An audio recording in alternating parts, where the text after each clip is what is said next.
അന്താരാഷ്ട്ര ക്രിക്കറ്റിലെ ആദ്യ ഏകദിന മത്സരം നടക്കുന്നതിനും വർഷങ്ങൾ മുൻപ് കേരളത്തിൽ ആരംഭിച്ച ഒരു ലിമിറ്റഡ് ഓവർ ക്രിക്കറ്റ് ടൂർണമെന്റ്.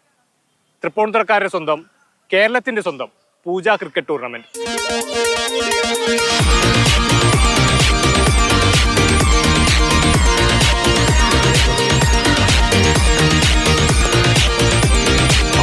ില് 50 അങ്ങനെ അതിന് മുന്നോട്ടുള്ള വർഷങ്ങളിലൊക്കെ എറണാകുളത്ത് ഒരു ഓൾ കേരള ടൂർണമെന്റ് എന്ന് പറഞ്ഞൊരു ടൂർണമെന്റ് ഉണ്ടായിരുന്നു.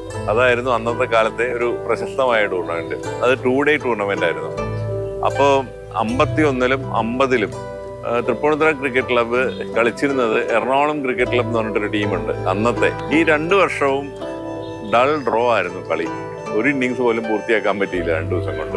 തൃപ്പൂണിത്തുറ ക്രിക്കറ്റ് ക്ലബിന്റെ ക്യാപ്റ്റനായിട്ടുണ്ടായിരുന്നത് കേളപ്പൻ തമ്പുരാനായിരുന്നു. ഇപ്പൊ നമ്മള് 1 ഡേ ക്രിക്കറ്റിന്റെ ഉപജ്ഞാതാവ് എന്നൊക്കെ പറയുന്ന അദ്ദേഹം. അപ്പൊ അദ്ദേഹം കാർ ജേണിയിൽ വളരെ കാഷ്വലായിട്ട് പറഞ്ഞൊരു കാര്യമാണെന്ന് പറഞ്ഞു, ഇത് ഈ എല്ലാ കൊല്ലവും നമ്മൾ പോയി 2 ദിവസം മുഴുവൻ വെയിലും കൊള്ളുക, അവസാനം കപ്പും ഇല്ല, ഒന്നുമില്ല, ഇതിങ്ങനെ ടൂർണമെന്റ് കളിച്ചിട്ട് എന്താ കാര്യം. അപ്പൊ അദ്ദേഹത്തിന്റെ കൂടെ തന്നെ കാറിലുണ്ടായിരുന്ന KTR വർമ്മ എന്ന് പറഞ്ഞൊരു അദ്ദേഹം, അവർ തമ്മിലാണ് ഇതിനെപ്പറ്റി ചർച്ചയുണ്ടായത്.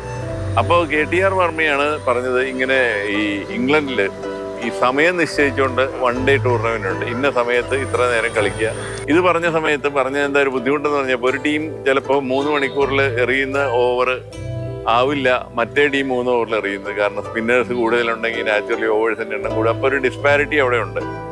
അപ്പോഴാണ് ഈ കേളപ്പൻ തമ്പുരാൻ പറഞ്ഞത്, അങ്ങനെയാണെന്നുണ്ടെങ്കിൽ ഈ സമയം എന്നുള്ളത് മാറ്റിയിട്ട് നമുക്ക് ഓവറായിട്ട് നിശ്ചയിച്ചിട്ട് നടത്തിയാലോ ടൂർണമെന്റ്. അപ്പോൾ അതൊരു നല്ല ഐഡിയ ആണെന്ന് അദ്ദേഹത്തിന് തോന്നി.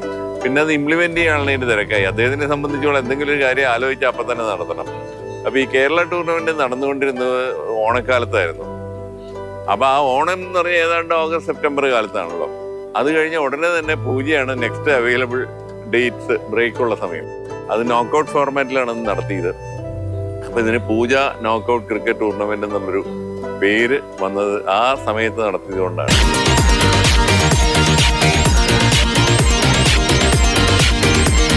1951 ടൂർണമെന്റ് ആരംഭിച്ചത് മുതൽ ഓരോ വർഷവും അതിഗംഭീരമായാണ് ടൂർണമെന്റ് സംഘടിപ്പിക്കുന്നത്.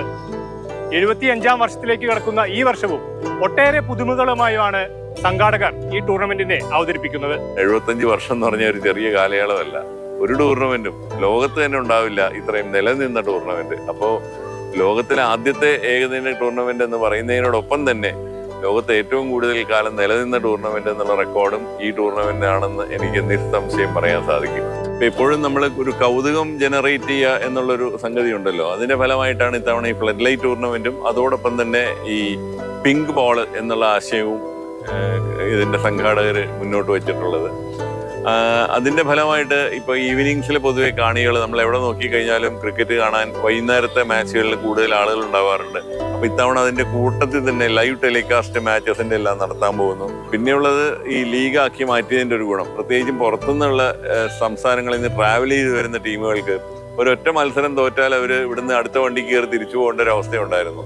ഇപ്പം അത് മാറി. ഇപ്പൊ ഒരു കളി തോറ്റാലും പിന്നീട് തിരിച്ച് ടൂർണമെന്റിലേക്ക് വരാനുള്ള അവസരം അവർക്ക് കിട്ടുന്നുള്ളത് തീർച്ചയായിട്ടും ട്രാവൽ ചെയ്ത് വരുന്ന ടീമുകളെ സംബന്ധിച്ചോളം അതൊരു വലിയൊരു സന്തോഷമുള്ള ഒരു കാര്യമായിരിക്കും. ഏകദിന ഫോർമാറ്റിൽ നടക്കുന്ന ഈ വർഷത്തെ ടൂർണമെന്റിൽ 26 ടീമുകളാണ് മാറ്റൊരുക്കുന്നത്. നിരവധി രഞ്ജി ട്രോഫി താരങ്ങളെ സംഭാവന ചെയ്തിട്ടുള്ള ക്ലബ്ബാണ് തൃപ്പൂണിത്തുറ ക്രിക്കറ്റ് ക്ലബ്ബ്.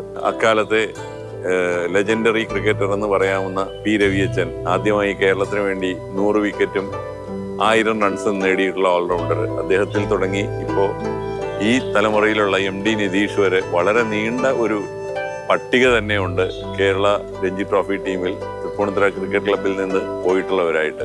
ഇനിയുള്ള കുറച്ചു നാളുകൾ തൃപ്പൂണിത്തുറക്കാർക്ക് ക്രിക്കറ്റ് കളിയുടെ ആവേശത്തിൻ്റെത് കൂടിയാണ്.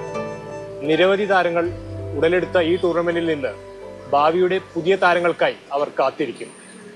നിഖിൽ ജോസഫിനൊപ്പം വിഷ്ണു പ്രകാശ്, മാതൃഭൂമി ന്യൂസ്, കൊച്ചി.